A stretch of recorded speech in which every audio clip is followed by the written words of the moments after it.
for it in 1 I year. move to open the Marshfield Conservation Whatever that- Commission no. meeting of Wednesday, May 17th, 2023. May I have a second? Second. All in favor? Aye. As always, we are a virtual, a hybrid meeting, virtual and in person. In the event of a technological failure, we will continue in person, and the meeting can be accessed on television and also through MC TV after the fact. I have one thing I would like to mention tonight. Our administrative assistant, Liz Anyoyo, has been promoted to act as conservation agent. She will be working with Mike and Mr. Finn to accept more responsibility and get out in the field a bit. And she's been here for almost 5 years. She's very knowledgeable, and I think she's going to be a really good addition. Not that she's exactly an addition, but I'm really looking forward to having Liz get some more responsibility. She's worked hard at it. She has, Congratulations to and her. she's taken a lot of initiative, so that's very, very exciting. So we have minutes for approval. The first being the March 1st, 2023. I am abstaining on this as I was not at that meeting. Any edits, comments, changes? I have one very minor one I forgot to get to you. Okay. Your number of pages on that document is off. Okay. You only have 3 pages and it says 5. Okay. But that could be Word. Thank you. I move that we accept the minutes as edited for March 1st, 2023. May I have a second? Second. All in favor? Aye. I abstain. 3/15/2023 minutes. Anyone have additional comments or edits on those? Did you get edits on that one? Yes, I did Okay. receive edits for that one. Then I move to approve those as edited. May I have a second? Second. All in favor? Aye. I abstain once again. April 5th, 2023. Anything to add, anyone? Did you have edits, Mike? I did receive edits for that one, Okay, yes. then I move that we vote to approve those as edited. May I have a second? Second. All in favor? Aye. Aye. And April 19th, 2023. Any additions, comments, changes? I did not receive any. And so no those were- edits? Then I move that we approve the April 19th, 2023 minutes as written. May I have a second? Second? All in favor? Aye. Aye. Okay. We have no de minimis activity. Our first business item is 10 Charlotte Street, an updated site plan. And is someone here? Rick? Hi, everybody. How are you? Hi, Rick. So Rich Lavant from Rick Taylor. So yes, as you remember from 2 weeks ago, we had this meeting and approved this raise and rebuild. There was some confusion between, I guess, us and the architect and some revised plans. Essentially, the deck was supposed to be squared off as shown on the previous approval. There was a jog in this deck, and it went out like this. And this was supposed to be as shown. It's still within the limits of the old deck. It's an additional 46 square feet, squaring off that part. And I realized that as I was speaking with the client after the meeting in the hallway last time, she pointed out that she had some newer plans that weren't reflected on my site plan. So that's the change, it's just the squaring off of that deck. It is, we were at 52 square foot increase on the previous plan. Now we're at 98 square foot increase, which is 46 additional with that squaring off the deck. That's essentially what I'm here for tonight, is just that discrepancy in plan.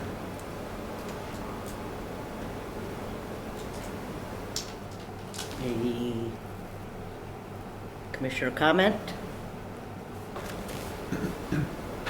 That's, doesn't change anything significantly, so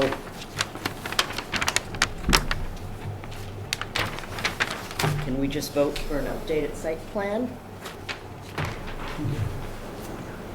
Captured under the as-built, That's the as-built? the de minimis activity to be captured under the as-built site plan. Sure. Yeah. Okay. Right, we have it up there. So I move that we vote to accept a de minimis change to the site plan for 10 Charlotte Street that will be captured in the as-built. May I have a second? Second. All in favor? Aye. Aye. Excellent. Okay. Thank you very much. Thank you. Thanks, Rick. Thank you. Thanks for your help with that, too. All right. We have the meeting schedule for the second half of the year, July 5th through December 20th.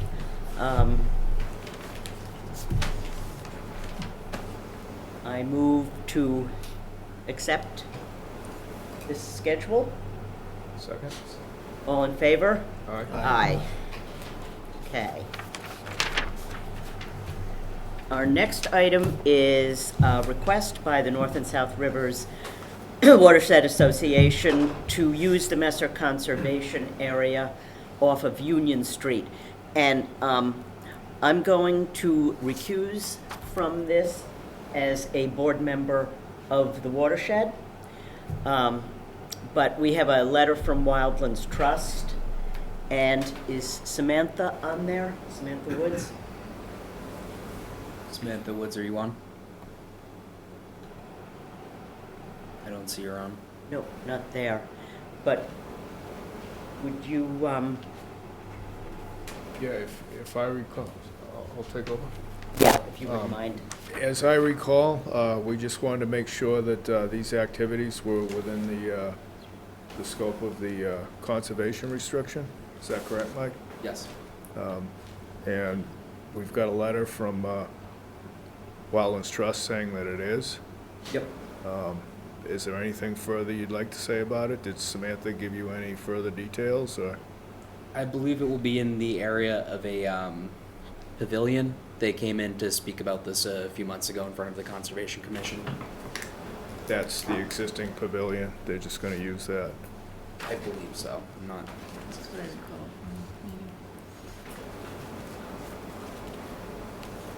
Any discussion among the board members? I see none. I'd like to make a motion that we authorize the North and South River Watershed, or give them permission to use the Messer Conservation Area for outdoor environmental education programs. Have I got a second? Second. Second is Joe. All in favor? Aye. And I will abstain. 4 yes, 1 abstention, Mike? Perfect.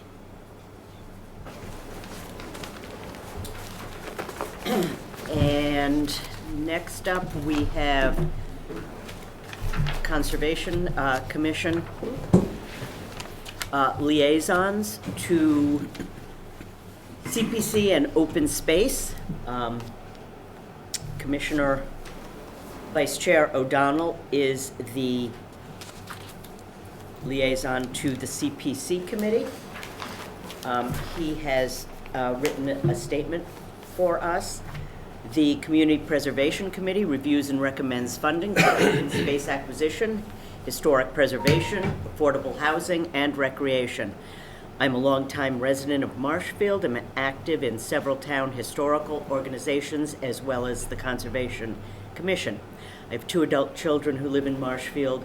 One is a homeowner and the other would like to be. I also have a grandchild that will soon be using the recreation facilities in town. For these reasons, I think I have a good understanding of the various CPC categories. I certainly agree with that. Does anyone wish to say anything? Then I move that we vote to have Vice Chair O'Donnell remain as our liaison to CPC. May I have a second? Second. All in favor? Aye. Aye. Now, I'll recuse. Okay. And I guess I have to recuse. I am liaison to open space. I would like to be reappointed. I have been working with open space for maybe a couple of years now. And I would like to continue unless someone else has a burning desire. I'd like to make that motion. May I second that motion? All in favor? Aye. Aye. I abstain. Okay, I'm going to read the continuations for tonight. We have 3. Speakman, 274 Foster Avenue, SE 42, 2958. I move that we vote to continue to, do we have anything new on this, Mike? Are we getting anywhere?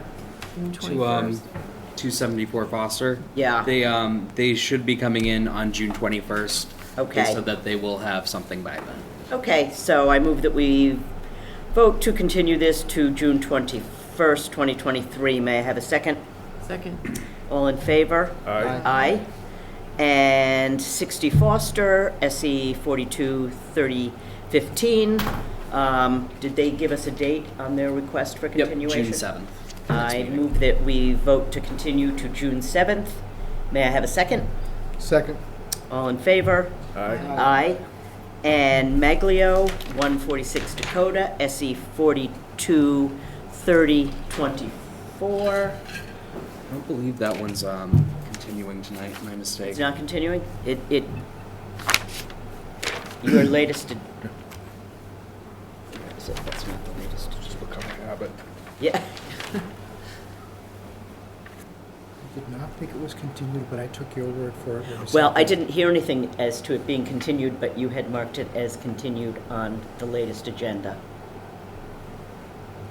Understood. Is anybody here for 146? Well, we'll hold Mike. that. Do it at the end. Mike, can I make a comment? They sent in a continuation email, Jed Bannon, Oh, this okay. afternoon. Perfect. I must have missed that. Thank you, Liz. Yep. no Thanks, problem. Liz. Okay. No problem. So I move that we vote to continue SE 423024 to, did they have a request for a date, Liz? Just the next meeting, June 7th. Okay, to June 7th. May I have a second? Second. All in favor? Aye. Aye. Okay.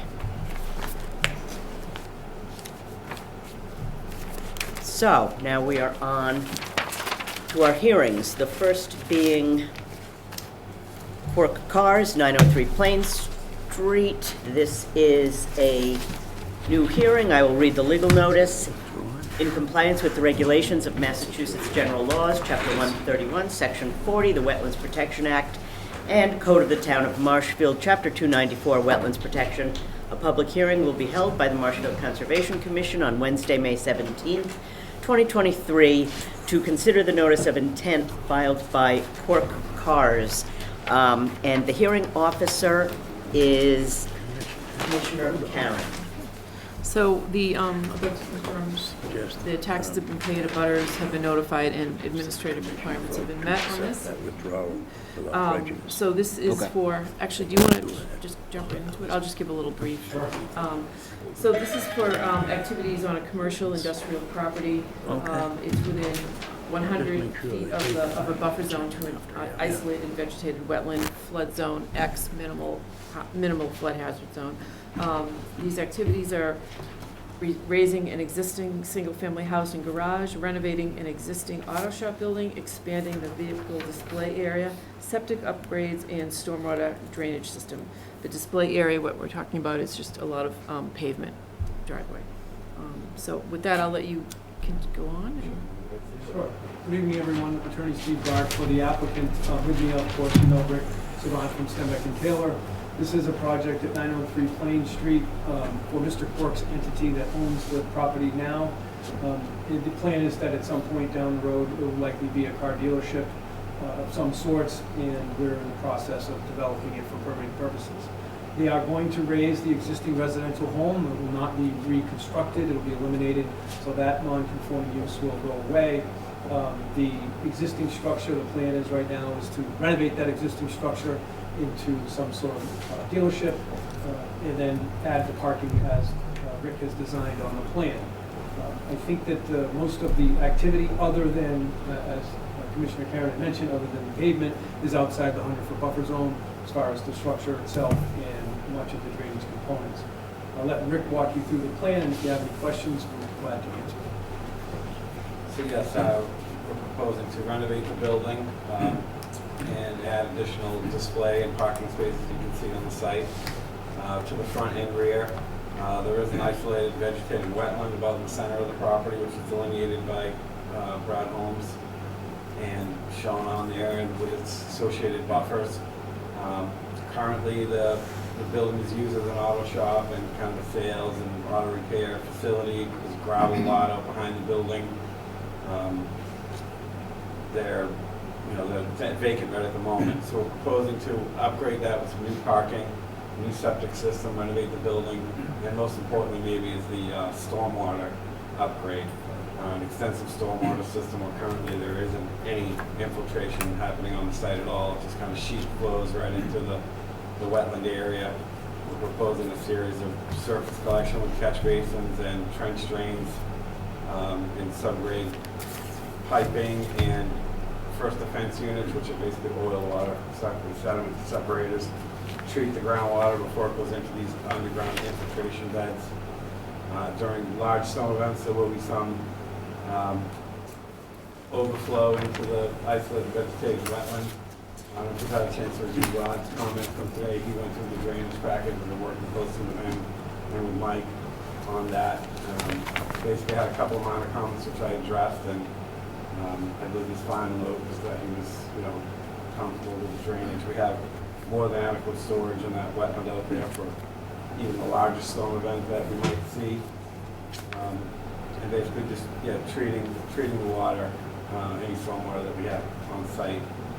Also, there was a lot of trash and debris in that wetland from historic just use of that property, which we're proposing to clean as part of this, get rid of all the debris, it's concrete, construction debris, and all kinds of different things. A lot of trash and litter just from the street and wherever else has been getting in there.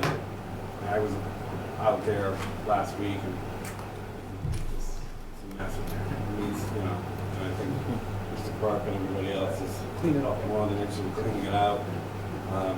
Proposing erosion control during the construction phase. Certainly open to markers after it's cleared up, just to keep everybody out of there and kind of protect it going forward is our goal. So that's essentially what we're hoping to do on the site. So the two comment letters that we got from Michael and from Rod, nothing on that was insurmountable. We will comply with all of their requests. I will say that, as you can see from the plan, there is no contemplated wetland crossing. The island in the middle stays the same. Mr. Quirk owns the Kia dealership next door, so we're able to access the rear of the site through there. So there's no need to disturb that wetland area.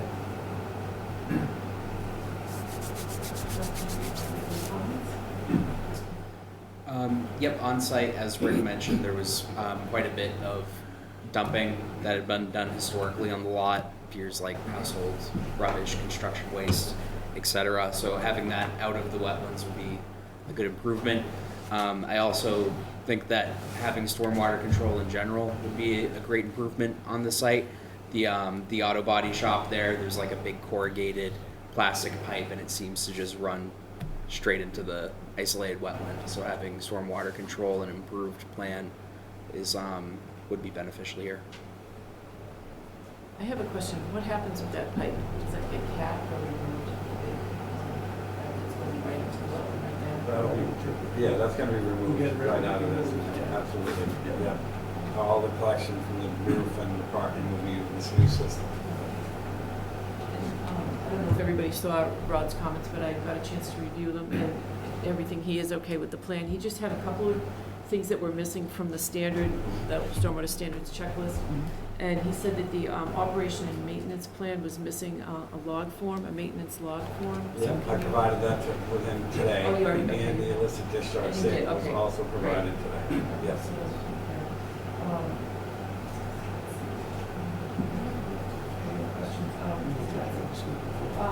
There were some things that I was thinking, at Rod's suggestion also, that we make some suggestions that are more specific to site-specific. And one of the things I was thinking is that we should add, for, under the general tasks, that all landscape debris, including but not limited to grass, clippings, branches, and leaf debris be removed from the site. Yeah. Very easy to dump in there again. But I like the idea of the posts too, that will prevent that. So, I do have, is this a salt area for snow plowing? Does anyone know? Or is it a no salt? I couldn't say You mean the for no sure. salt area? Yeah. It's not in the WRPD, so we don't have that. Yeah, that's what If it was, we'd have that over our heads, but Right. it's not. I don't know. I would imagine salt could be allowed outside the 100 buffer. Yeah, that's what I There's was, salt in 139, I'm sure. right, I'm sure it is. Yeah. So, I think. yeah, I was sort of knowing the answer, but I wanted to confirm that. So that just begs the question of this, where you store the snow storage. There is a site on there, but it looks really small in comparison to the square footage of the parking. It looks like it's just the equivalent of 4 parking spaces, which seems, and it's right at the 25-foot buffer zone in the retaining wall. So I didn't know if there was a better place to put that, given that it's probably not great. Gotcha. Yeah. We do have the 2 areas, Susan. I'd like to see them away from the Yeah. wetland area. Do other commissioners have Yeah, any that was comments one of about that? my, that was gonna be one of my questions. I think we move it towards the front of the site, up towards the street. Yeah. That would, I think, be Yeah. better. That seems to be the only risk that I see to the vast amount of impervious. Sure. No problem. Um, Susan? And we could condition the markers there as well. I believe that would be a good idea. How many markers do you think would be fair on that site? Do you want to do the whole, just work, I don't know. The big site, probably like 2 on each side. One here and here. We're willing to do some more, on that. I We'll think- do them at the major points of that wall. Right. It's kind of twisted, but it may be. We would be happy to leave it up to Michael. We'll put in Okay, as many well- as he desires. Yeah. Okay. The 25 or even, be good. So that can be site determined. Yes. So it's hard to do that from here. We'll put as many as Michael would like us to put in. Okay. Any commissioner comments, concerns?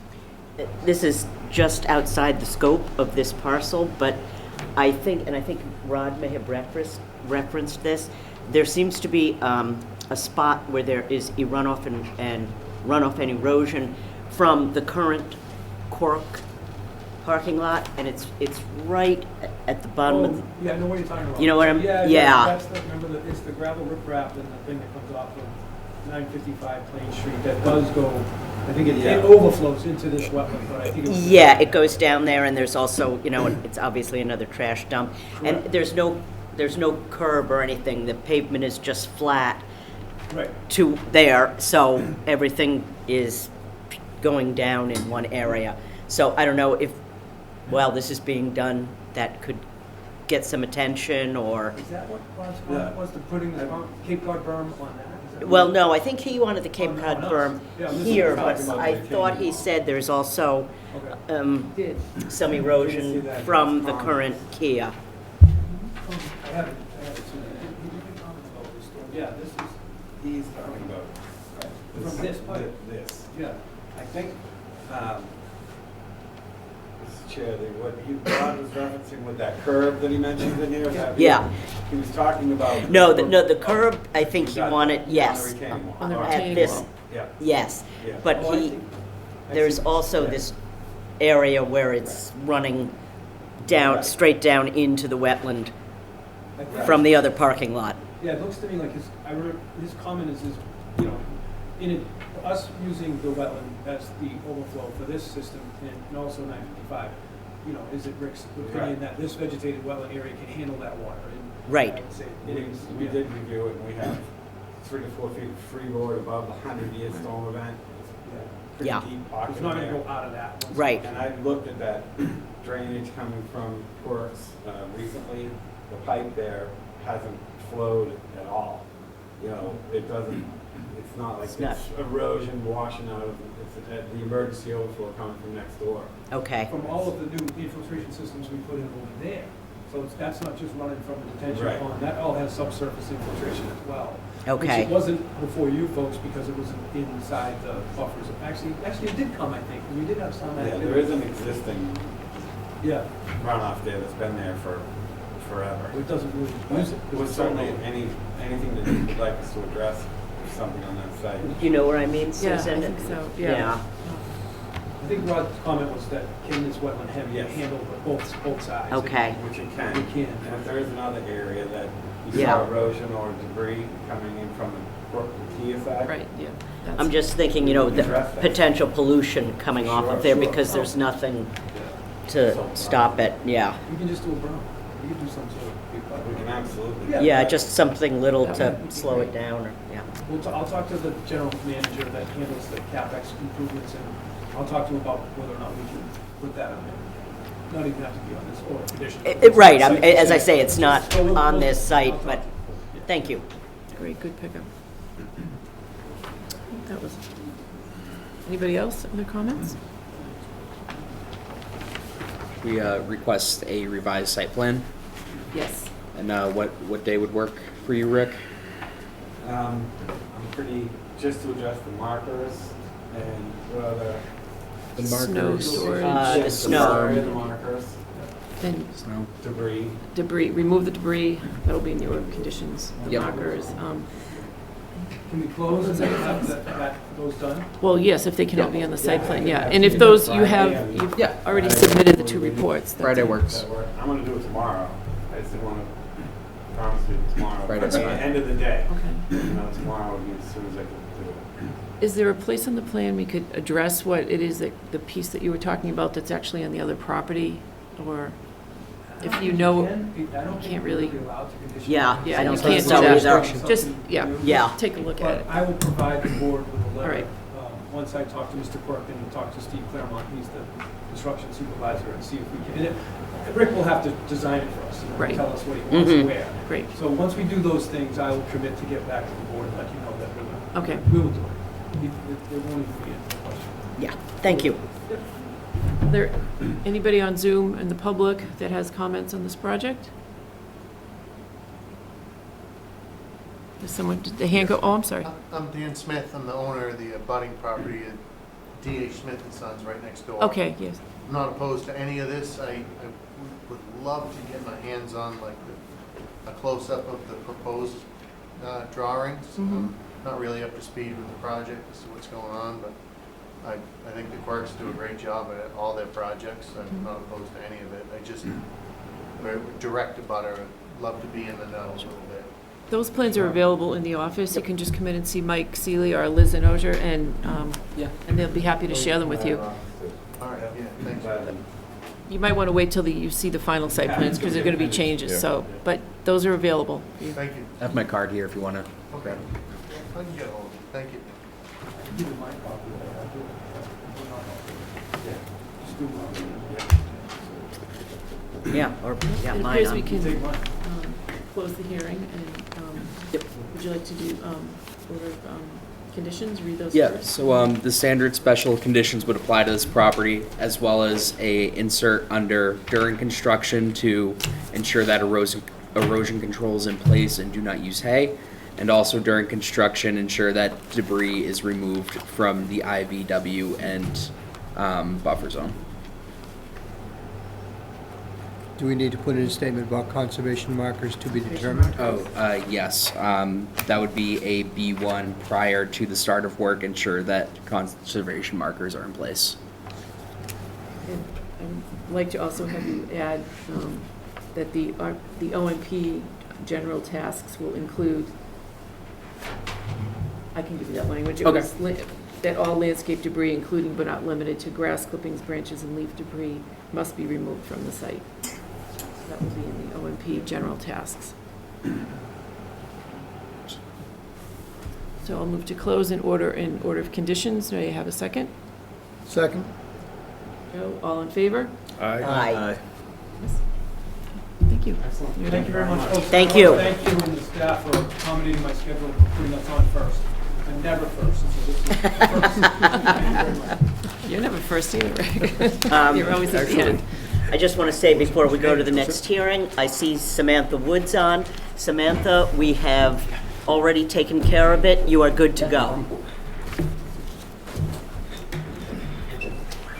Thank you, and I'm really sorry.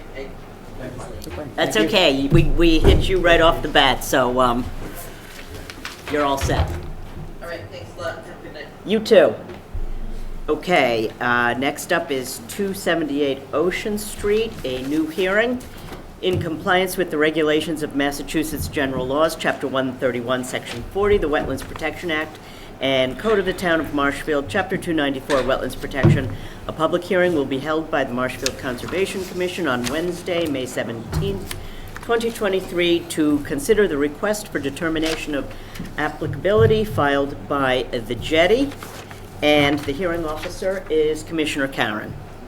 Right, I can confirm we have a DEP number, administrative requirements have been met, and this is an RDA for work on a commercial property within previously disturbed area, a parking lot at the restaurant, the Jetty. So would you like to present? I won't go into any. So we sit on a lot of the local civic boards, and we hear a lot and do a lot. Sorry, could you state your name? Richard Vaughn and Tracy Vaughn. Okay. About a year ago, one of the civic groups in the area brought together the rapid recovery plan for Brant Rock. And the three big takeaways from that were landscape, hardscape, and storefronts. We spent the early part of the winter, January, February, meeting with architects and landscape architects, kind of going through what the future of Brant Rock looks like. And our architect came up with a terrific plan, which included a small addition, a patio, which you guys have the addition here. And unfortunately, this is labeled Phase 2. This was our proposal, which we were attempting to get permitted. And we met with Mr. Stewart. We applied for the permit. We saw the steps involved. And we said, well, that's not going to happen this year. We just don't have time. So, but it includes an addition, some other things. I think a couple of important things is, as part of that program, we're kind of up against it in Brant Rock. And the picture on the back is not for you folks, it's a different project. This pile of wood was dropped here 2 weeks ago. Before that, there was air conditioners there for 2 weeks. Not sure where all the trash comes from, but that seems to be a real dumping spot. That is one approach to the jetty. The other approach to the jetty, we passed this old gas station building, which again is in quite disrepair. So our architect came up with the idea of putting on an addition and having everything face the street. After meeting with Mr. Stewart, we realized that's a long-term project. We then decided that we were misguided, and we Got thought a little overzealous. we thought that being more than 100 feet from the seawall, we were allowed to do flat work and landscaping, not knowing that our broken asphalt parking lot was considered sensitive to it. So we started with the patio and the landscaping while Phase 2 was in the permanent phase. One of our neighbors called and took issue and identified that this too needed to go to the Conservation Commission. That permit required me to withdraw the other permit. So, although that is Phase 2 now, it was Phase 1. The idea was that the flat work would be contained, would be okay for, as long as we're still under Article 35 of the governor's order for outdoor patios. It's on our private property. It's all flat work and landscaping. We started the project. Mr. Seal came down. We realized we had to do some different things. So we truly thought what was a beautification project and putting in some plans, we soon quickly learned that, and on us to not understand some of the floodplain issues, but there was no you know. No ill intent. There was no ill intent on our. You're not the first intent was person. to let the permit process You're not the run first through person to, not, And have the flat work done for the summer. right. So that's where we are. So we had already dug up the asphalt and put in the cobblestone edging when we were asked to, file some additional paperwork. About a week or so ago, I reached out to Mr. Seal that I've got $3,500 worth of plants dying in my warehouse. And he allowed us to put in the loam and the plantings at risk. And we did that on Friday to try and make the place look a little better for Mother's Day. Which we do appreciate. And we appreciate you and Liz as we learn to go through this process. So thank you. And then just one other thing, that while we're going through this whole process with the architect, it's really in sync with everything else on the Esplanade. The hardscape, the landscape, the plantings. I mean, we're trying to match everything. So that's what I got. And we did work with a professional landscaper to make sure that any plants that were going in were, basically in sync with the environment in the area, heat tolerant, flood tolerant, like whatever. Like we tried to do our due diligence on that to make sure that what we were doing made sense. So that's where we're at today, I guess. Nick, do you have any further comments? Yep, so as Mr. Vaughn stated there, this was a response to a complaint from one of the abutters. I went down there, worked together on a permitting solution, and this project removed hardscape in the Brent Rock area, put down pervious materials, plantings. It seems like a good project. And you do have an active floodplain permit. The project is in the AE12 and AO3 flood zones, so you've been working with, Yes. obviously. So I just have a question. The granite pavers, they're not considered pervious. They're impervious, right? Yes, the pavers Yeah, you don't have themselves the, are. you don't have the base required. Yeah. Okay, The that's base fine. and Mr. Seal talked about a specific filler for the gaps, for the joints. Yep. So overall, though, you are removing 750 square feet of asphalt, removing it with adding some things that are still impervious, but also plantings. So it does seem like it is an overall improvement to the site. And to be clear, the pavers are 220 square feet, the plantings are 510. So it's a large improvement. It's a large, very large improvement. So, commissioner comments? Anybody? Is there anybody from the public that would like to make a comment? Mr. President? Yeah, Joe State your name, Savage, please. 25 Wilson Road. My question is, how does this affect the existing parking area? Currently, I'm sorry, you can answer, that's fine. Mr. Vaughn? currently there's 2 spots there. We're required to have 14, we actually still have 50 with that tape. So it doesn't affect it per our site plan. And in addition to that, it does not affect us for the next 12 months, because we're not required to have any parking. I'm sorry, what? It does not affect us for the next 12 months, because we're not required to have any parking under the governor's order that allows us to use the parking area, as outdoor dining. Oh, okay, I think outdoor dining was supposed to expire in May. They extended it. They extended it for another year, and it might happen again. So you're saying that you are required to have 14 spaces, Not right now. but under the original permit to run the restaurant bar, you were required to have 14? Yes. And so after you do all this, you'll still have 14? Call it 50. You'll have 15. Okay. Thank you. Any other questions? No. Cool. Thank you. Anyone else? All right, well, I guess seeing that no further questions, what I'd like to do is I would like to make a motion to issue a positive determination number 5 for the bylaw and a negative 2. May I have a second? Second. All in favor? All right. Aye. Those pictures are of the plantings that just Yes, went in? yes. That looks They're great. gonna get bigger. Thank you. Water. Every Yes. Water. Yes. morning at 5 a.m. They're still at a lot of risk there if it's not going to rain. Next week. Yeah. The fairy Okay. fairy roses We're are trying put to get on in. Eric's schedule.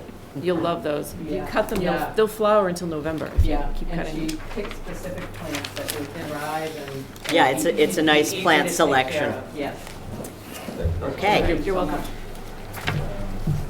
All right. Next 51 North River Drive. Again, a new hearing in compliance with the regulations of Massachusetts General Laws, Chapter 131, Section 40, the Wetlands Protection Act, and Code of the Town of Marshfield, Chapter 294, Wetlands Protection. A public hearing will be held by the Marshfield Conservation Commission on Wednesday, May 17th, 2023, to consider the request for determination of applicability filed by James Kilcoyne of 51 North River Drive. The hearing officer is Vice Chair O'Donnell. Thank you. Mike, could you confirm taxes and administrative? Taxes administrative requirements have been met. Very good. And I see our presenter. Jim Kilcoyne, 51 North River Drive. The reason why I'm here in front of you with the RDA this evening is because despite Merrill Engineering believing they had over-engineered that dock, the forces out there were almost impossible to calculate for him, and the dock is moving. I provided pictures that could see that it's about 12 inches off center on the front four. It's putting a lot of pressure on the marsh.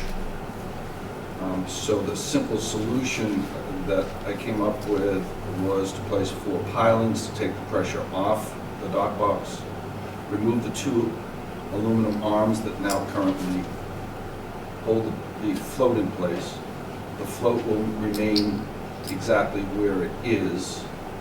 All work will be done from the water, except for the simple detaching of the poles. That'll be a one-time effort.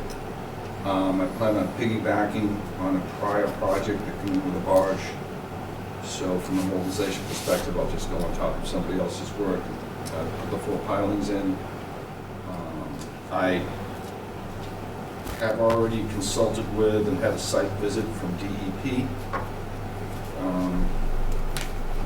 And I've got a letter from DEP saying the department has determined that pursuant to 310 CMR 9.22, the activity constitutes a minor project modification, which represents an insignificant deviation from the original specifications of the license, does not require a new license or amended license. So DEP is done. I have already gone to the North River Commission, filed an RDA with the North River Commission. The North River Commission, in their RDA finding, said it is allowed use under Section 5N of the Scenic and Recreational River Protective Order under the North River. So the North River Commission, I have filed a floodplain permit. I have comments from the harbor master that there are no issues. I have no requirement for a building permit. There are no zoning issues. I think that's it, unless the board has any questions of Thank you. Mike, you have any comments? Not particularly. As we noted on the site visit, the 2 aluminum rods were clearly putting tension on those posts there supporting the platform. Yes, I believe that Mr. Kilcoyne, when you put those 2 aluminum rods in, that was the North River Commission's desire, that Yes, instead of the 4 piles. So you would have gone with the piles initially, but yeah.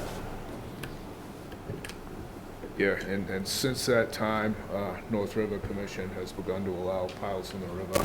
So this will be an acceptable solution to this, and it'll prevent those existing piles from causing breakout in the marsh. It's going to damage the marsh if something isn't done. So I was with Mike on the site visit, and I would support this.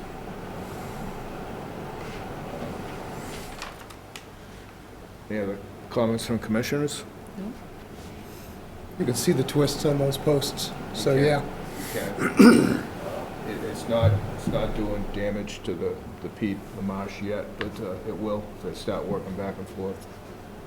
If I may, Madam Chair. Yes. Yes.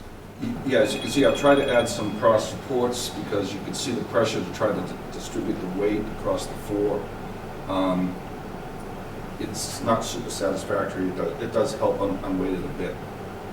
But I'm also concerned that you know, it could snap as well. Yeah, it's the torque from the floats and the ramp, you know, on. Unfortunately, I didn't desire to spend the money to do it twice, but this is how we built it, and here's where we are. Understood. Any comments from the audience?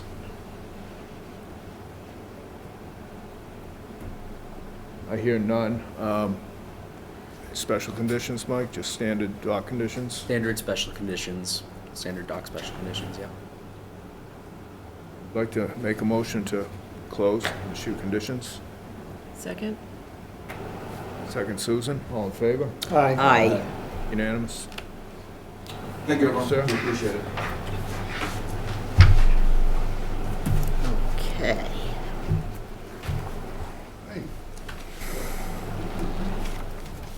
Next up is 2000 Ocean Street, RDA 2306. This is a continuation, so there is no legal ad. And the hearing officer is Vice Chair O'Donnell. Hello. I'd like to know if, instead of having a hard top, Please identify yourself, sir. my name is Peter Cruz. Okay. I want to deal with my wife. Yes, no, that's fine. It's just, you need to identify yourself. And I'm looking at the putting impervious pavers where instead of hot top, when I live.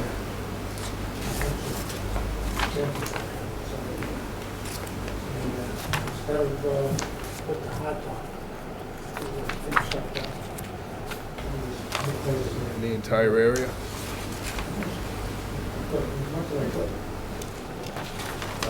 No, we don't have, no septic system, we actually that. Right.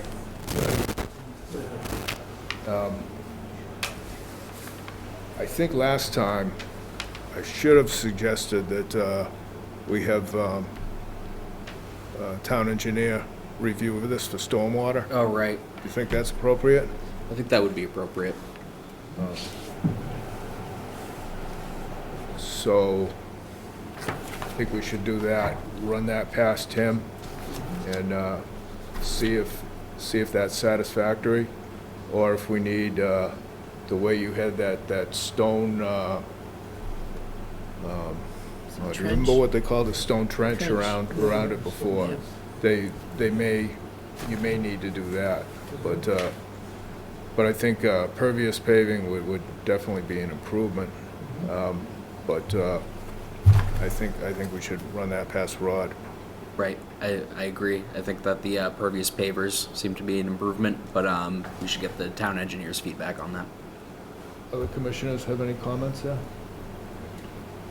Does this need ZBA approval? Is that in Andrew's comments? It says, any permanent modification to the parking striping or layout requires a ZBA site plan approval. Yes. So that means you need to go to the building department. Yeah. Have you been there yet? We have it. Okay. And the engineer will have to look at it. They'll review it for their requirements, which are different from ours. I don't really know that, but so I think that's what you need to know for now. I'd like to make a motion to continue the hearing. Second? Did anybody else? Joe, you look like you might have a comment. No, I was Okay. trying to listen around the corner here. Oh, okay, sorry. Yeah, I'd just like to make a motion to continue the hearing. And Susan seconded. All in favor? Aye. Thank you. Thank you. Yeah, go to the building department and show them, the plan, and I'll send. And then you'll run that past Rod? Yeah, I'll send everything to the town engineer. I should have done that last time. I didn't think of it. That's okay. Thank you. okay. 30 Old Beach Road. Now, this is, we had a new legal ad.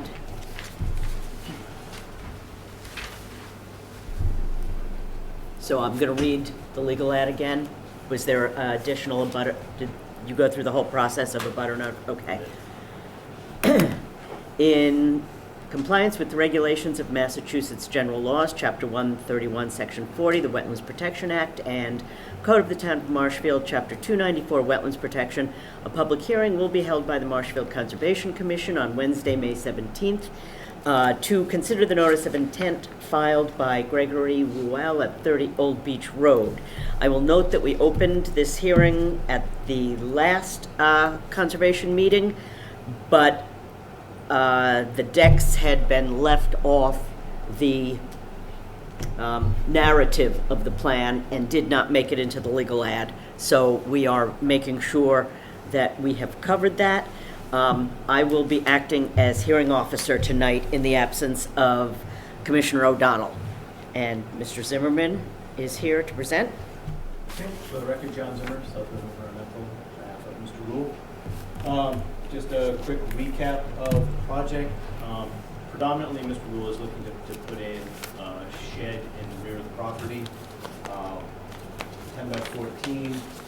We did modify the site plan, that's the old site plan, but we did modify the site plan and submitted it to show that the shed would be placed upon sonotube or diamond pier foundation and also have flood vents per Andrew Stewart's comments.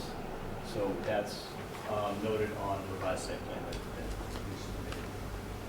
The other things that weren't in the original public notice was the 8x9 deck to the east of the house, and then the 12 by 20 deck kind of wrapping around the front. And then we're also going to relocate the gravel driveway to the west of the residence. There will be some vegetation that's removed to the rear by the shed, predominantly poison ivy and a few red cedars. We'll try to relocate the red cedars within the property if we can. And then we provided a planting plan with a notice of intent that included bayberry, beech rose, and then some beach grass to be planted along the frontage of the property to hopefully deter folks from parking and riding down the beach. That's pretty much it in a nutshell. I can answer any questions. And the footings for the decks are? Those will either be sonotubes or concrete piers.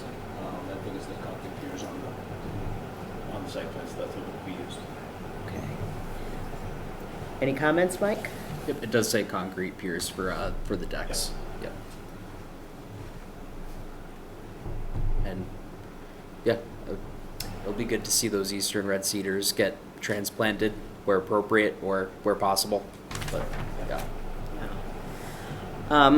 Any commissioner comment? Any comment from the audience?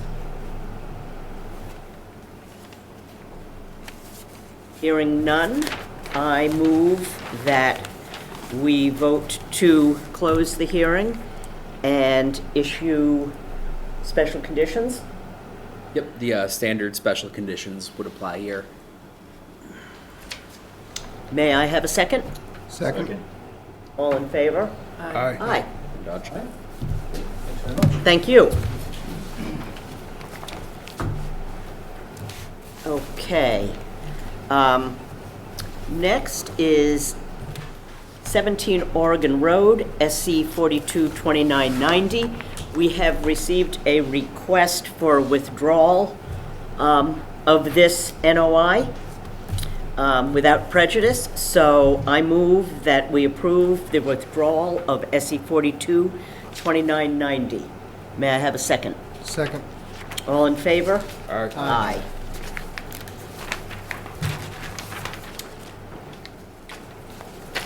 Okay.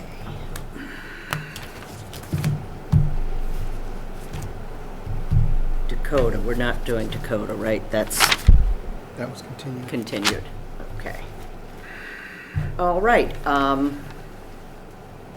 We are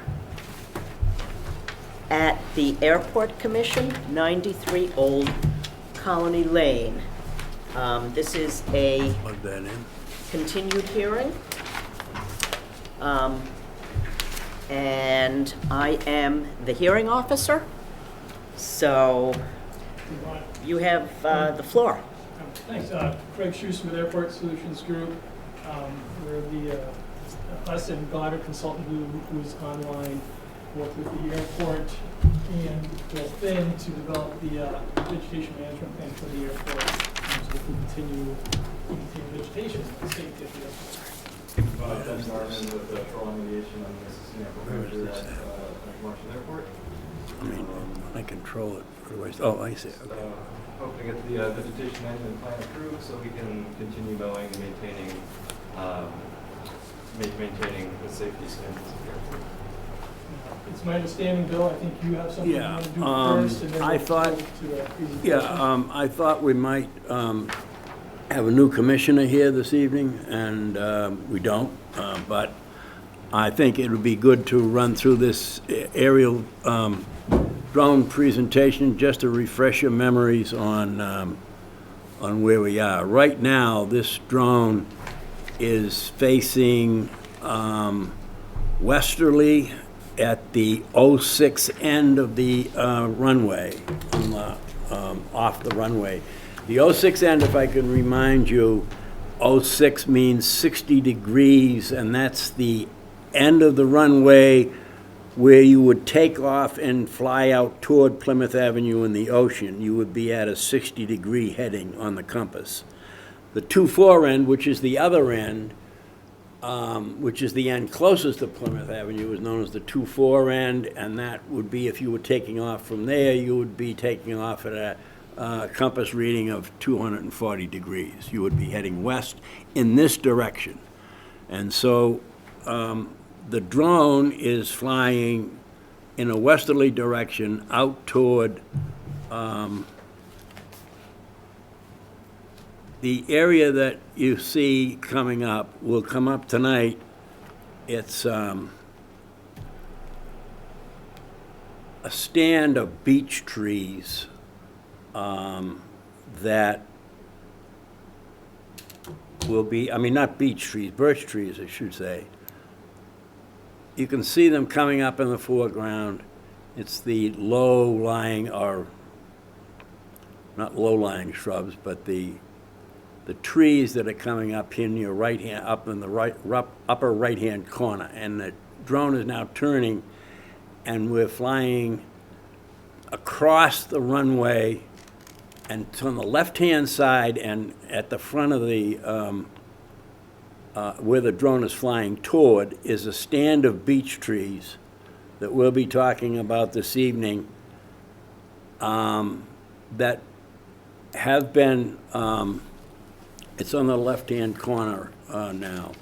That's a significant stand of beech trees out there that, I mean birch trees, gray birch, excuse me, that are not penetrating right now at all. They're nowhere near penetrating because the elevation out there is about 60 feet, I think, approximately 60 feet is the floor of the protected airspace. So those trees are probably maybe 30 feet in height. That species does not generally grow greater than 48 feet or so in height. And we don't expect those trees to penetrate, but you never know. So one of the things that we'll be talking about tonight is how we're going to monitor situations like that throughout the airport, because we're not expecting to do any significant cutting associated with this VMP for the next 5 years. But what we are going to be doing is monitoring areas like this to make sure that they don't become penetrations. And if they do, we'll be back to the airport, to the Conservation Commission for further discussions about how that's going to be done. Now, the drone is flying toward the sixth end is the first part of the runway that you'll see, and this is the Green Harbor River here. We'll be crossing that. We'll be flying toward the ocean. We're flying toward the ocean now, toward Plymouth Avenue, And this is the 06N, so that the drone is flying at a heading of about 60 degrees on the compass. And the areas that are of concern regarding turtle habitat basically are the whole airport, but mostly a lot on the right-hand side of this flight path. There is another area, when we get up a little further, you'll see that there's an area on the left-hand side, but, so this is the 6N, we're flying straight up the runway, and we're elevating. You'll see some markers here on the right-hand corner, upper right-hand corner. Here, this is the, oops, the windsock is up in the right-hand corner. So if we refer to the windsock, the area that we did the vegetation BVW, we created the BVW, is up here by the stand of trees. There's a pond, and you can't see it on this video, but there is a pond up in here. These are surrounding the pond, and in front of that pond is where we created a bordering vegetated wetland, which is doing quite well, in fact. And you'll be getting a monitoring report on that fairly soon. So we'll just continue on. The other turtle area that we'll be talking about tonight is coming up on the left-hand side, just past the run-up area that was on the right-hand side. There's the taxiway, and there's a turtle area over here on the left. So we'll be talking about those 4 turtle areas that are existing right now. And we'll just continue the flight. This is the 2-4 end. If you took off from this end, you'd be going 240 degrees on the compass in the westerly direction. And you can see at this end of the airport a lot more Phragmites, although there was a lot of Phragmites on the other end. This end is very heavily vegetated with Phragmites. It used to be a lot worse than this in terms of vegetation density and species. But since the airport adopted the marsh, got the marsh master from the federal government, they've been able to clear that whole end of the airport, and it's come back with a lot of different species now, and they're all pretty much easy to mow, but a lot of Phragmites have taken over. So that's a quick survey of the airport that we're going to be talking about tonight, and I'll turn it back to you, Craig. Yeah, so Steve Riverdon should be on there. Yeah, I'm on. Can you guys hear me? He's going to do the presentation on the Okay. Yeah, can I do share screen to get my PowerPoint up, or Yes, let me make you a co-host quickly. You should be all set. Let me try here.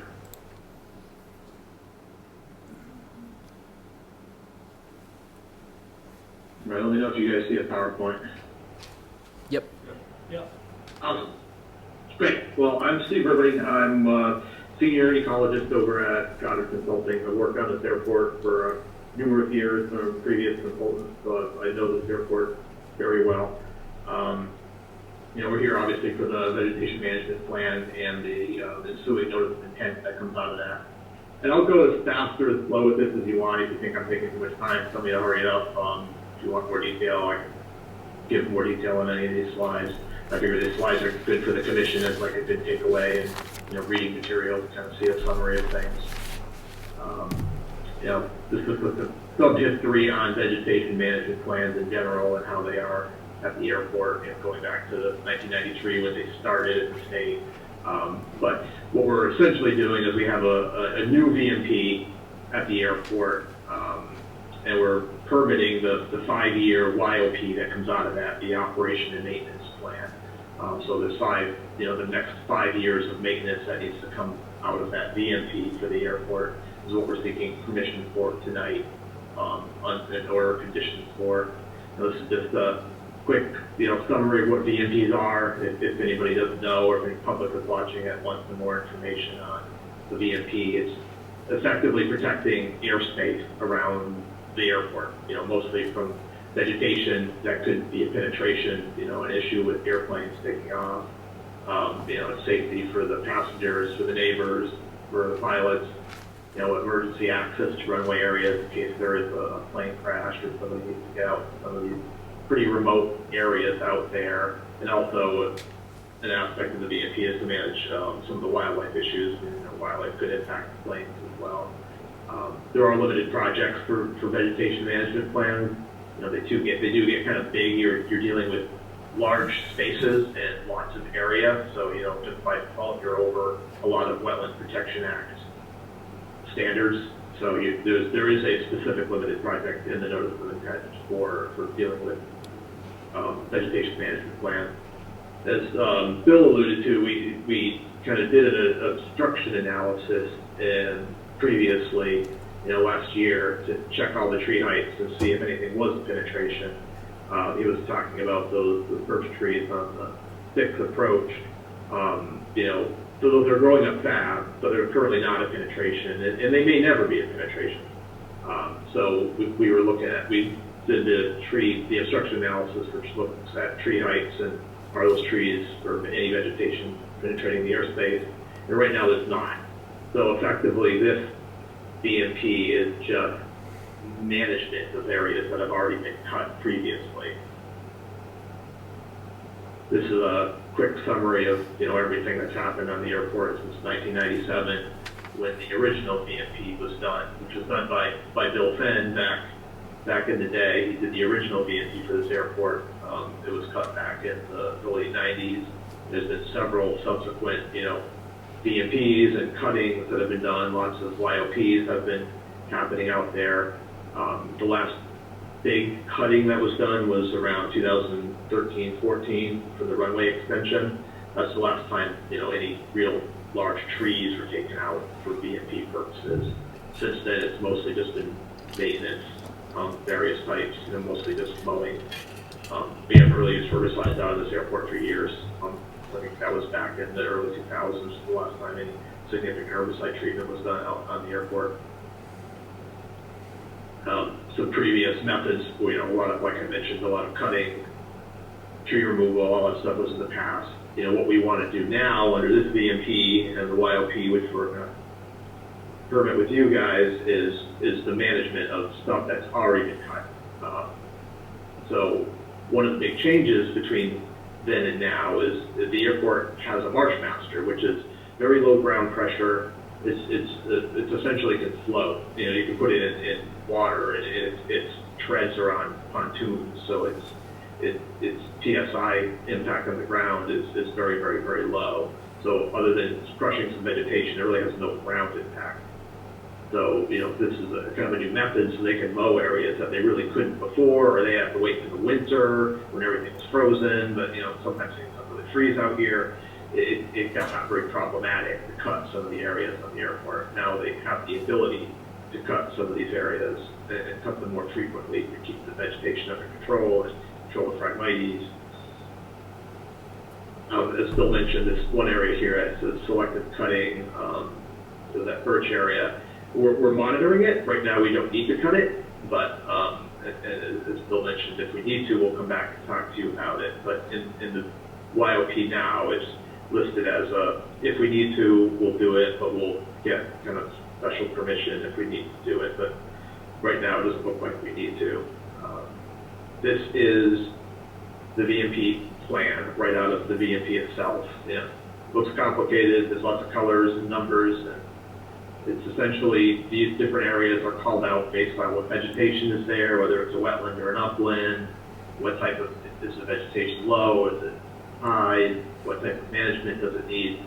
But in short, anything that you see in here that's red is stuff that's already been cut, and it's growing back in different stages of succession. Mostly it's just medium to taller shrub right now, so it was cut maybe 10 years ago. To the light blue areas, which are the areas in the airfield that are all mown grass. That's the stuff that the airport mows every month or so, just with the standard lawn mowers and stuff that they have. All the other areas out there, like on the more farther reaching approach ends of the runway and the transition area, are all forested. They're in the VMP in case they need to be cut at some point in the future, but right now we're not seeking permission to do any cutting of these areas. No trees in those areas are actual penetrations. This is the YOP table that's in the notice of it. It's in the VMP and in the notice of intent. It's basically by year, starting this year, it lists all the different areas, and those areas, they have different codes. 24, which designates the approach end. RM, one is the methodology, and the -1 is the ownership. So at 24 RM1 is runway 24 end, rough mow, area 1, and 1 means it's owned by the airport. So all those refer to these different areas on this plan.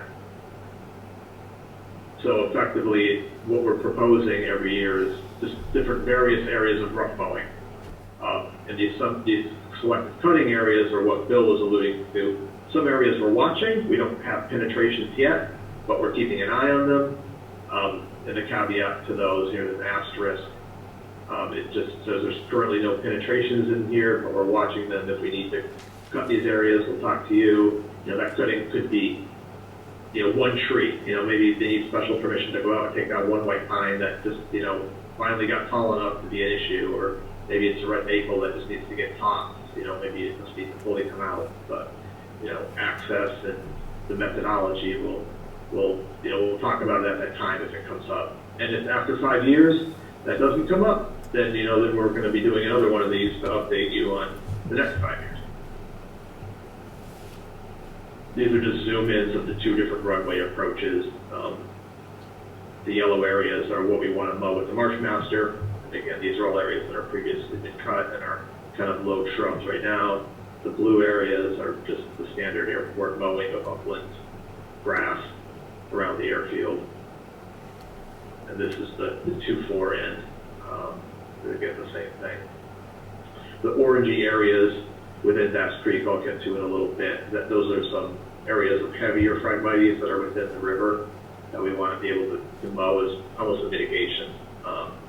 There's, we have the Marshmaster now, we can mow them, we couldn't before. So it's might be a good way to control it. So that's all the VMP, that's kind of the bigger picture. The notice of intent is what we want to do now. This is, a little bit redundant. We kind of talked about the airport, but these are just all the different wetland systems that are around the airfield. The whole airport's in a wetland, essentially, other than the main runway areas and some of the aprons and whatnot. But all these different other colors are just different wetland systems that are around the airfield. Bass Creek on one side, Green Harbor on the other, but they're all interconnected. They're varying from swamps and red maple forests and all that good stuff all over the airfield. So pretty much everything we're doing is in wetlands. So these are our impact numbers from mowing. It's obviously they're large numbers. These are in acres. So the runway 6, there's 17 acres of BBW mowing, and the 2-4 and the 16 acres of BBW mowing. And then the transition area is 31, or total BBW mowing is 66 acres. But these areas have already been cut. They've been mown multiple times in the past. This is anything new to these areas. It's just maintaining them as shrub habitats, which was the intent of the previous DMPs, is to make them shrub habitats. If we didn't mow them, they'd eventually get too tall to mow, then they'd get too tall and then they'd have to all be hand cut again, and then it would be a lot more impact to get heavy equipment in there to remove trees again, and it would get kind of excessive. And there's some riverfront numbers as well, but they're all, the BVW numbers, the land subject to coastal storm flowage numbers, which is essentially the wetland plus the uplands, the whole airport's in LSCSF. We're really not proposing any bank or land underwater impacts. We have our species that Bill alluded to. The whole airport's in box turtle habitat. We've been in contact with Mass Natural Heritage since day one. What we're proposing now is an amendment to the existing CMPs we have on the airport. We have a habitat management plan for the airport. What we're doing isn't really any different than what's already been allowed under there. We're just going to amend that to include the marsh master, which is a new methodology, but it's not really a new type of impact. So we have lots of BMPs with natural heritage, the time of year, and when we can cut this and when we can mow that, depending on, the turtle's life cycle. So, anything that we do, will get approved by Mass Natural Heritage. We don't have their comments on this notice of intent yet, but I would anticipate anything substantive, but, any comments that they have will incorporate into our plans to make sure we don't have any impact to a box turtle. And as you know, the whole airport's also in culturally sensitive areas as well. So, we have stipulations in massive storage to, cut during, frozen times, or use low ground pressure equipment to not disturb soils. That's the big stipulation there. So we're going to be fully in compliance with any comments and stuff from Mass Historic. This is just a photo of, this is the Marsh Master, what it looks like. It's got tracks, float tracks are floatable. It has a deck on the front that can mow. You can set that to different heights.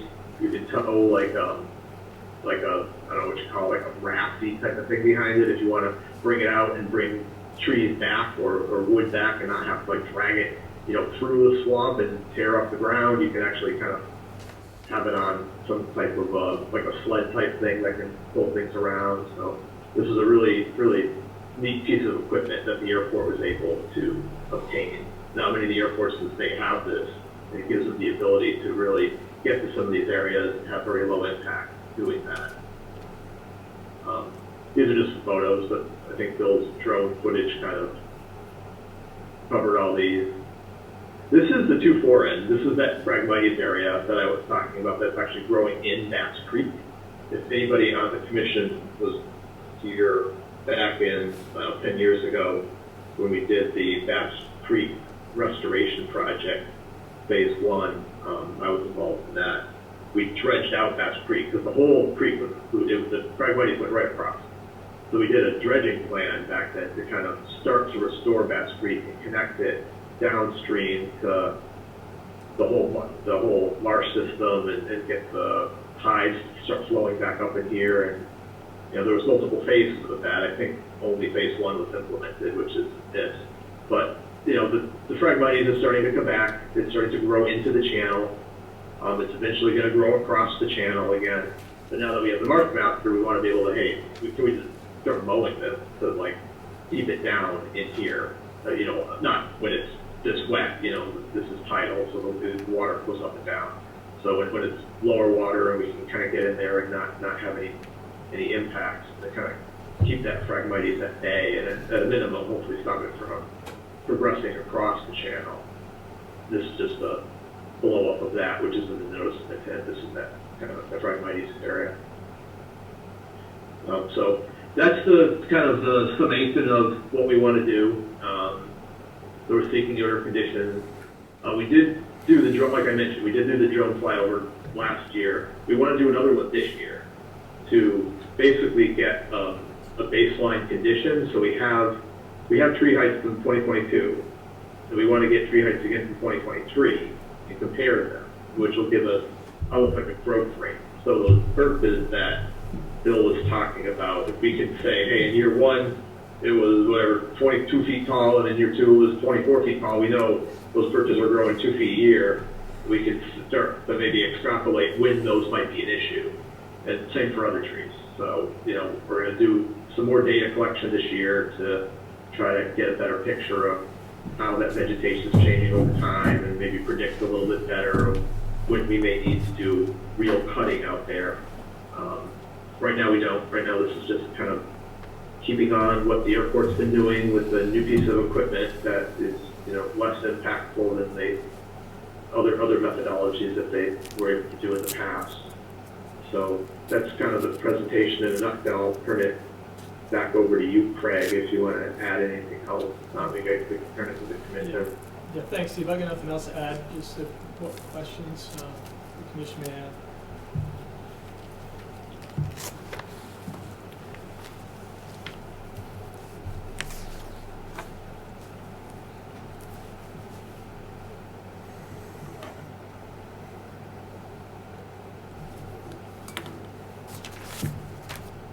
So there is an expansion of heavy mowing beyond the current National Heritage Conservation and Management Plan? No. Yes. There's an expansion in terms of the time frame you're proposing. You're proposing an expanded time frame on the 2-4 end, expanded time frame into June, July, and what the commission has in front of them is the existing turtle management plan, which shows the various turtle management areas. There are 4 of them shown on here. And attached to that, or as part of this, you can see the commission can see the time frame restrictions associated with the various colors. So there are 4 or 5 different colors on here, and there are overlays that show heavily identified turtle areas A through D. And the time frames for the mowing along the airport, consideration for turtle habitat, are explained under the Turtle Management Plan summary that you have in front of you. This VMP at this time on the 2-4 end proposes to expand the time frames for mowing into the months of May, June, and July, I believe, and that is a major concern, I think. At the last meeting that we had of the team that's been working with this VMP for over a year now, and it involved the airport management people, and Craig and the consultants, Steve, and Mass DOT. My concern, I expressed my concern about expansion of that mowing or doing anything different than the existing plan does, which is how we currently mow in consideration for this, according to this management plan, this turtle management plan. The staff at that time, and can speak to it tonight, agreed that there was no need to change this turtle management plan timeframes, that they are quite capable of doing all the mowing they need to do in accordance with these timeframes that exist. I also have not seen any of the correspondence with Natural Heritage, so I have no idea what they have been requested to consider. And I did ask that I be included in any of that communications, but that hasn't happened. So I have no idea what Natural Heritage has been asked to do, but the VMP does propose an expansion of the mowing, which I'm strongly opposed to. Yeah, Bill, still thanks. There is expansion in the time. that was on the 2-4 end, and that's only to control Phragmites. There are BMPs in the HSP that basically say if you want to mow in the summer, you can, but you just have to have a turtle monitor there to like sweep for turtles in front of the mower so you don't mow over a turtle. That the 2-4 end is of the lesser concerned areas for the turtles, so we'll see what Natural Heritage says. You know, we can, if they have comments on it and don't want us to mow in the summer, we'll just remove it. They haven't commented yet, so I don't have any correspondence to share with you from Amy at Natural Heritage yet. All they have is they have a copy of everything that the commission has, so they don't have anything special or anything different.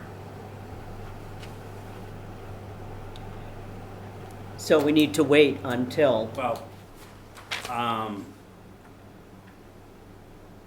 think the commission can make its own determination regardless, and I don't think that Natural Heritage is going to constrict the existing plan or expand. I mean, you know, I think if the commission votes to maintain the existing turtle management plan timeframes, that Natural Heritage would not be opposed to that because they approved this turtle plan. I don't think you need to wait. If you say, we want to retain the existing, then I don't think Natural Heritage would be a problem with that. Which we would, and management of the airport would be in full support. We've been doing that the past 5 years and it's worked flawlessly. So we have no opposition. And typically when NHESP does have comments, we would put in a special condition under during work to ensure that NHESP comments shall be observed. Okay. And we haven't discussed this, but I believe there are some vernal pools that are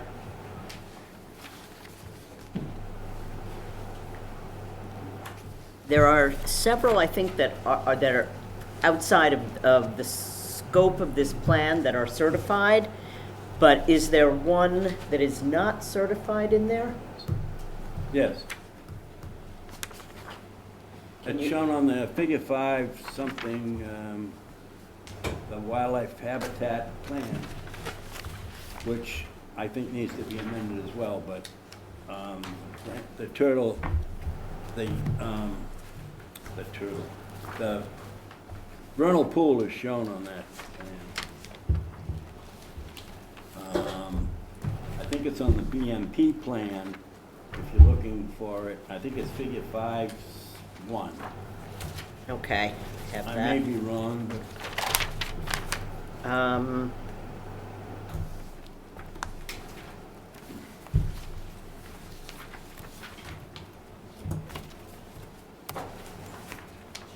no, it's 5. No, 5-1 is the 5-3 or 5-4.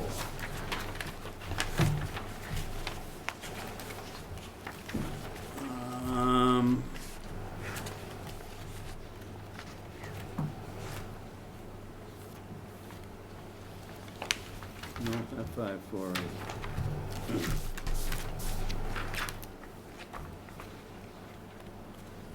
Excuse me, it's 5-7. Figure 5-7 in the vegetation management plan shows the potential vernal pool as a green dot on the 06 end, at the 06 end. Mm-hmm.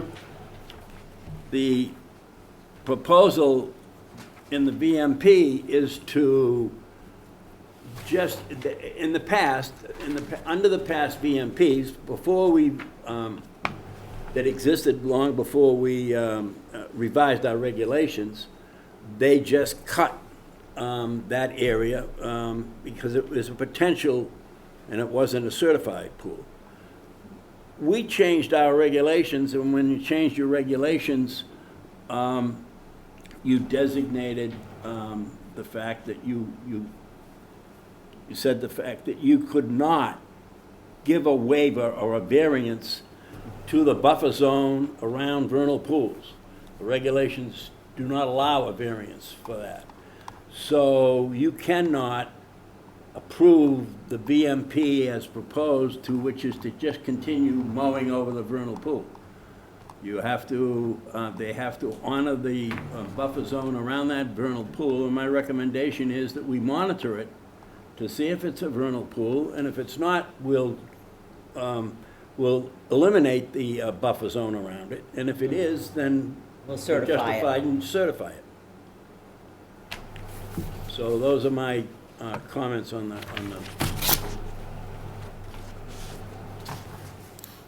But until we have it, till we know, you have to go by your We regulations. have to, yeah, right. Can't give a variance. Right, understood.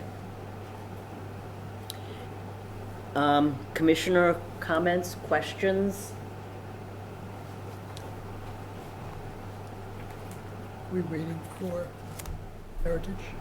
I don't think we have to. I think we can condition to hold the line where we are now on the turtle management. So we support Mr. Finn's recommendations. Right. On both things. I would, you know, how to, yeah. It's the airport, doesn't seem to have a problem with it. So. Right, certainly if you don't have a problem with We it, don't. then.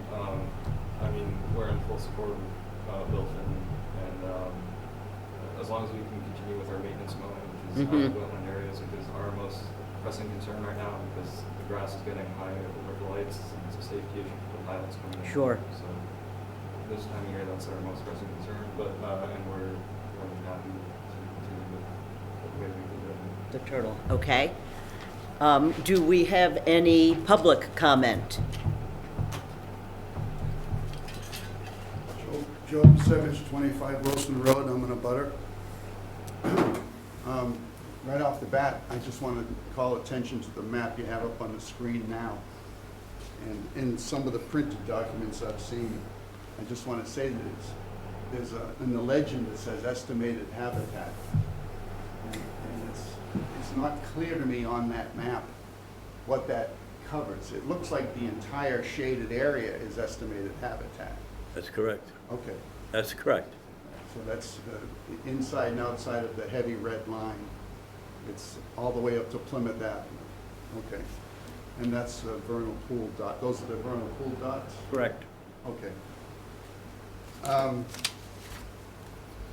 have a lot of different comments, and I've written some notes down that I'll hand to Mike when I'm done.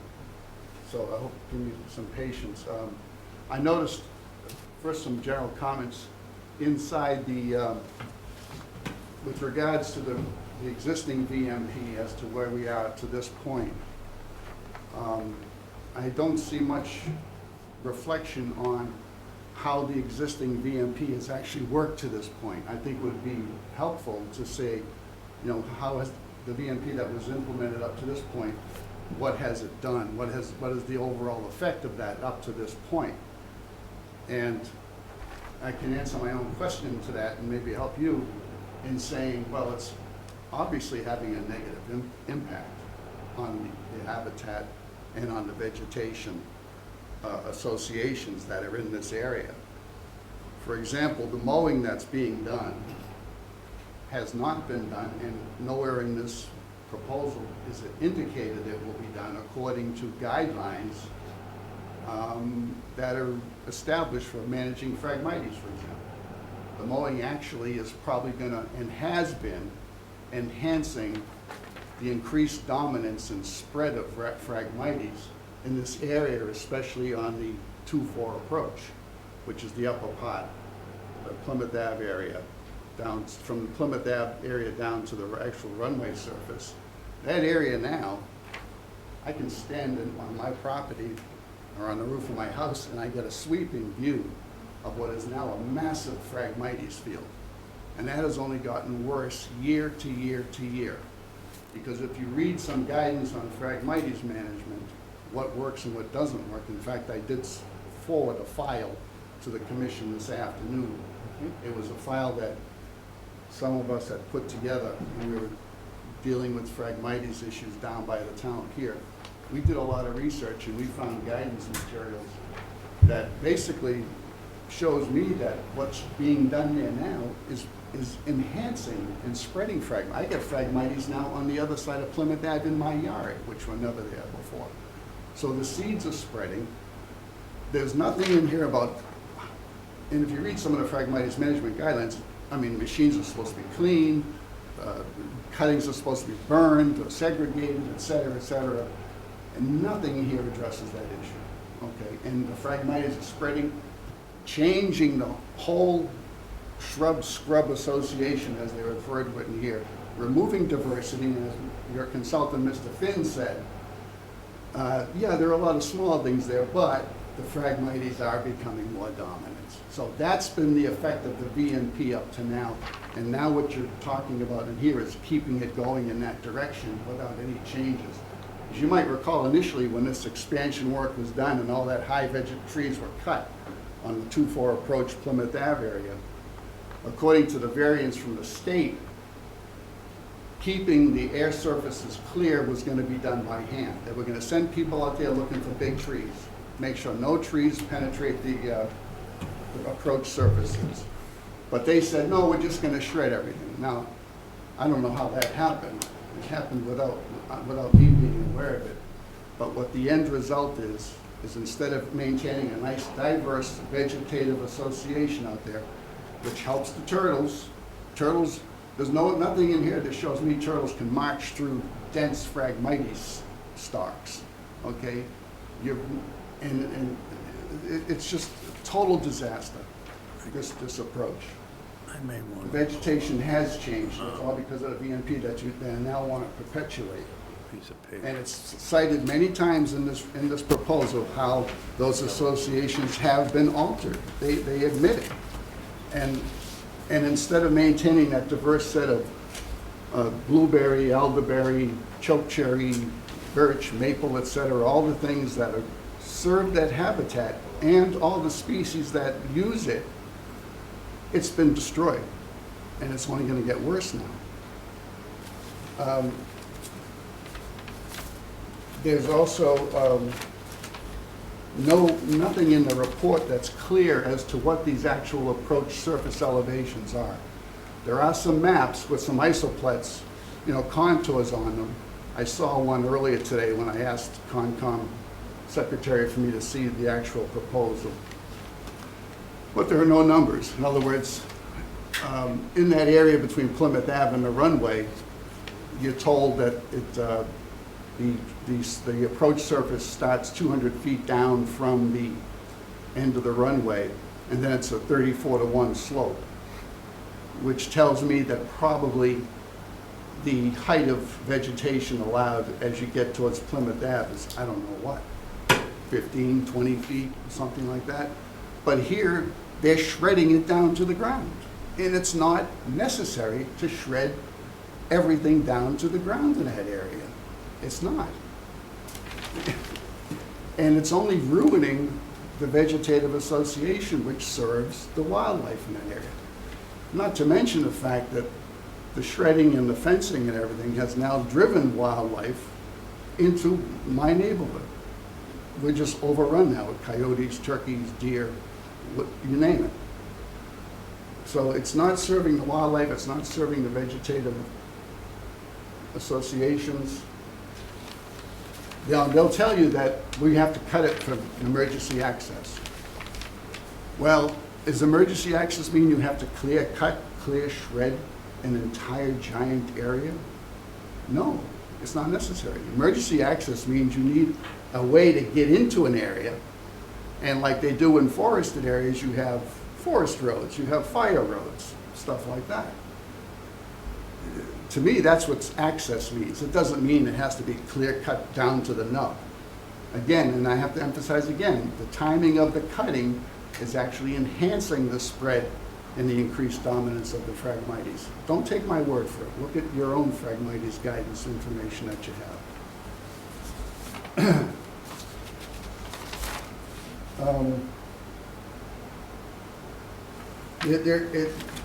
The damage has been done, or the clearing has been done, and you're at a stage now where, yeah, you can maintain the air surfaces, the TERPSs, the TERPs they call them, and the transition surfaces, the approach surfaces. You can do all that now without nuking the place with this shredding machine.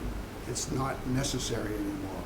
you've got it. You've got it done. You can watch out for large growth without having to do this harmful management, quote unquote, that's impacting all the vegetative associations and the wildlife.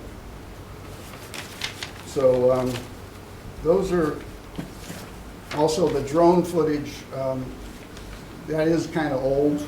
I think I've seen that before, and it was a long time ago when I first saw that drone footage. I don't know the actual date on it, but unfortunately, it's a nice show, but it's not really representative of how things are, especially as the drone gets down by the 24 approach. The altitude of the drone goes way, way up, and you really can't see the amount of Phragmites and the height of the Phragmites, and it was obviously taken more than a year ago. So that shouldn't influence your judgment on this.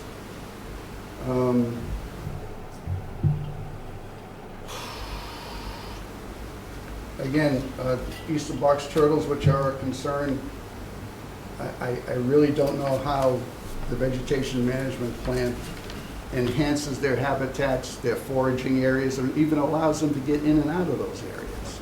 It's not addressed in here.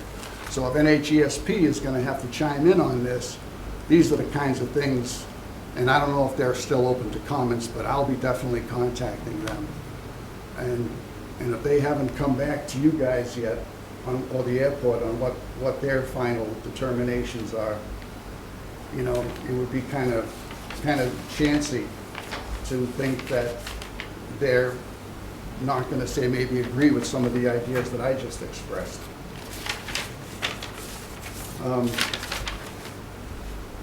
But again, look at the VMP, what it's done and what's happening. And again, if you read these proposals, you'll see they actually admit that all these associations are being altered, and it's obviously not being altered in a good way. Thank you. Oh, just give this to you. Thank you. Would Mr. Ribberty like to respond to any of this? Yeah, I could respond to some of it right now, so, and I'll let Bill chime in too. Bill, I think that drone footage was last year, right? Drone footage was in August last year.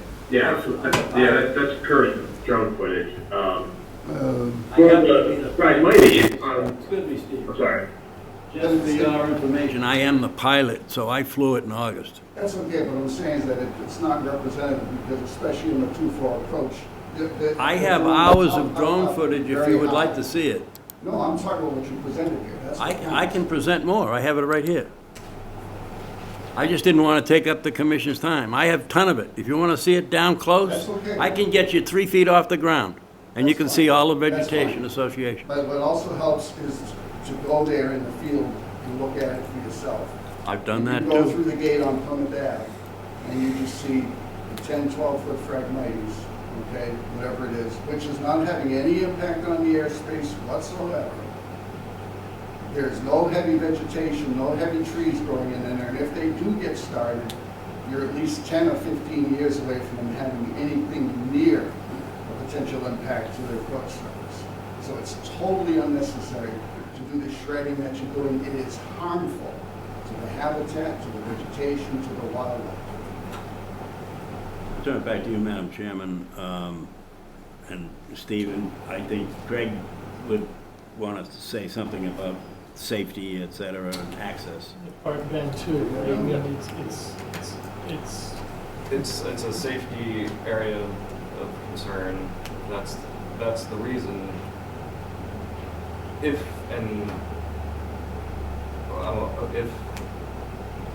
we need to be able to access that area if an emergency were to occur, in order to keep it mowed down, that way the access will be easier. And we always do. We keep a buffer on the fence, so it's not an eyesore for the public of Marshfield to be looking at the runway the whole time. We'll always try to keep a buffer of that vegetation by the fence as well. That's the reason we need to maintain the vegetation at the 100% site. I am well aware that we're talking about an airport here and not a conservation area. Correct. And we have to balance That is correct. So competing. It's always a balance. Yeah. Yeah, I would add to you, to this conversation about safety, before the Marsh Master came, the 2-4 end was intended to be cut, as Joe says, it was intended to be cut by hand and by other methods. They had another machine, a John Deere mower, and they had contractors out there to actually hand cut the vegetation that was on the 2-4 end, and they quit. They quit. They just threw their, we can't cut this stuff. It is not. It was heavy duty birch, all different kinds of shrubs, trees, saplings, greenbrier, raspberry. It was murder. You couldn't get, I have videos of cutting it with the Marshmaster. I didn't bring it tonight, but I was actually in the Marshmaster taking videos of cutting it the first time it was cut with the Marshmaster. And it's murder, even with the Marshmaster, to get through that stuff. But the people that they hired to hand cut it, they quit. They couldn't do it. But with continued mowing, as Bill has said, the easier it'll get, and it'll make it more attainable to maintain at that low cutting. And that's the reason that we. Would Steve be the right one to comment on the best practice for Phragmites? I mean, I'd like to. Yeah, I was actually going to. So the reason that we were proposing more cutting on the 2-4 end outside the habitat management guidelines and the turtle management thing was specifically to try to control the Phragmites better by cutting it earlier in the year before it goes to seed. So that was the whole purpose of that, is to get it before it goes to seed, so you're not spreading the seed, and you're almost just trying to deplete the rootstock by cutting it multiple times in June or July, as opposed to waiting till the seed heads on it and you're pushing them around. That was the reason that we had that in the VMP, specifically to address that. And I'll also add to that was my idea in the beginning when we started these discussions about that. But then when you weigh the advantages of possibly being able to diminish the seed bank over time by cutting it before it goes to seed versus the possibility of disrupting turtle habitat, nesting habitat during the nesting period, maybe it'll work. It's never actually been proven that if you continue to cut the Phragmites before it goes to seed, that it's going to result in an exhaustion of the seed bank. It's a theory, and it hasn't been fully proven yet. but it's worked with other species plenty of times. Yes, right? that's why they're having it as a theory with the Phragmites, but they haven't seen any significant proof that it really works with that stuff. But that versus the threat of a take on the eastern box turtle or disrupting nesting habitat or nesting during the nesting period I don't think there's a balance there. No, there's no nesting habitat on that end anyway, and all our telemetry data, like I did all the telemetry out there for turtles back years ago, we didn't find any turtles on that end of the runway.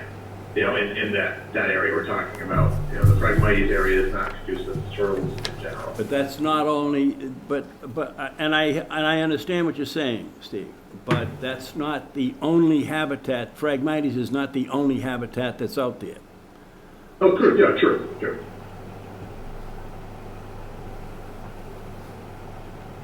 Mr. Pachevich? Well, the map that I got just now does not include that area between Plymouth Ave and the Bass Creek right away. So I don't know what the alteration is. That's a turtle management plan map. Yeah, but it's referenced with regards to mowing, the timing of mowing. Correct, on that, as part of the turtle management plan. Yeah, but this is also turtle habitat, and you've got no notes here as to how you're going to alter or accommodate the turtle habitat for, in your mowing schedule. That's what we're discussing. That's right. That's exactly what we're right. discussing. It's not on this map. No, it's not. It's, And it but should that, be. but, Now, as far as the Phragmites not being a turtle habitat, yeah, because now it's all been converted to a Phragmites habitat, and as you said, it was a very diverse vegetative association back in the day, right after it was initially cut. And my point about X, so that is what is now lacking, that is what has been destroyed, and that's what this Conservation Commission and the town should be trying to maintain.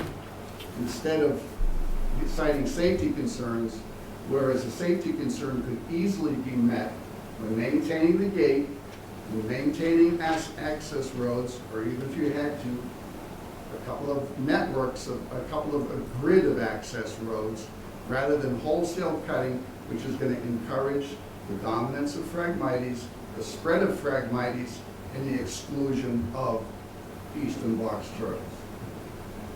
There's nothing wrong with maintaining access roads so you can get in and out of there. In fact, when I was young, I took flying lessons, and they always told us one of the safest ways to manage a crash is to look for heavy vegetation, including trees. When a plane crashed at the end of the approach to runway 6, the guy survived with a broken back, basically, because he was able to settle the plane down in some large trees. This, all bets are off. You go sliding across something like that. And besides, who says that if a plane comes down, it's going to come down in that box? It could come down a mile to the left or a quarter mile to the right. Again, it's totally unnecessary and detrimental to the habitat and to the wildlife to just go with this basic shredding. And again, I disagree with Steve's accounting of maybe we should just cut more. Phragmites don't spread just by seeds. One of the primary ways of spreading is by rhizomes through the ground.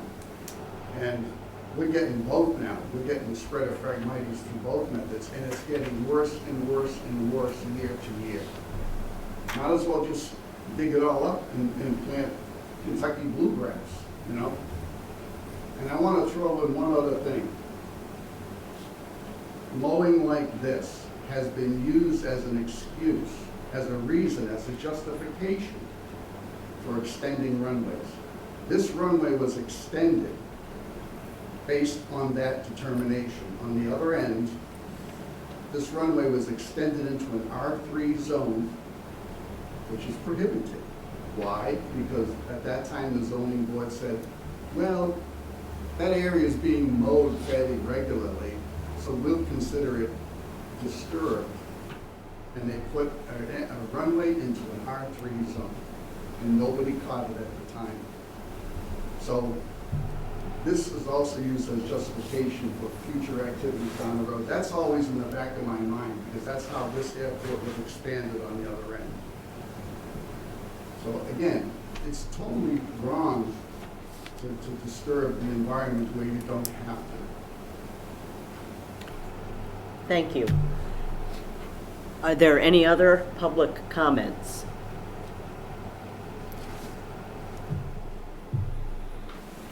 Would you like to say anything else, Mr. Finn? Because I think I'm ready to I am through. move to I'm done. close the hearing. I move that the NOI and the VMP presented here tonight be approved subject to the modifications discussed tonight, which would be maintaining the turtle mowing plan as it currently exists, and monitoring the vernal pool at the 6th end of the runway with the potential for certification.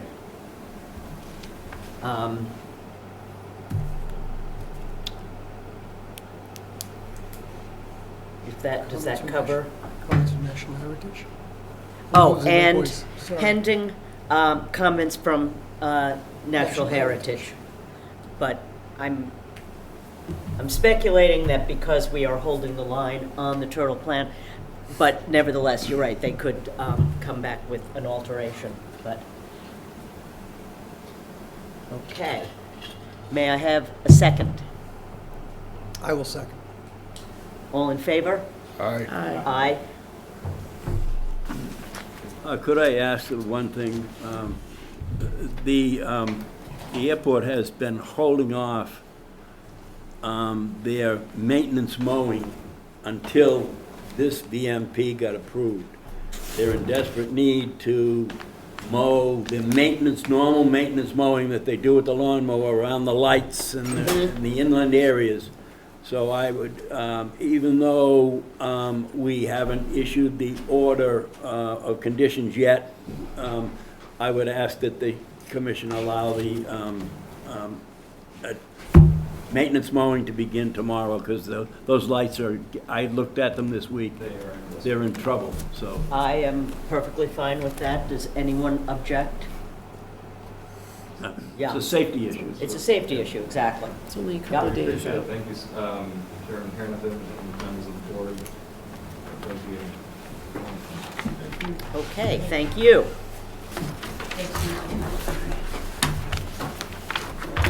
Thanks, everyone. Thank you. Okay. Talk to you outside. So that ends our hearings for this evening. We have some requests for certificates of compliance. The first being SE 421688, which is 882 Ocean Street. Everything appears in order. I move that we vote to issue a certificate of compliance and vote to waive the as-built. May I have a second? Second? All in favor? Aye. Aye. SE 422825, 3 Cove Street. This was a dock repair, and it is in order. I move that we vote to issue a certificate of compliance. May I have a second? Second. All in favor? Aye. SE 422926, 3 Cove Street again. Craig. Oh, that one's actually for Vista pruning. That's a typo. Oh, okay. 2926 is for Vista, and then 2825 was for the dock. Okay, this is for the Vista. Yep, okay. Vista pruning. And you looked at that and it was in order? Okay. Yep, they put up the conservation markers. So. Markers, okay. I move that we vote to issue a certificate of compliance. May I have a second? Second. All in favor? Aye. Aye.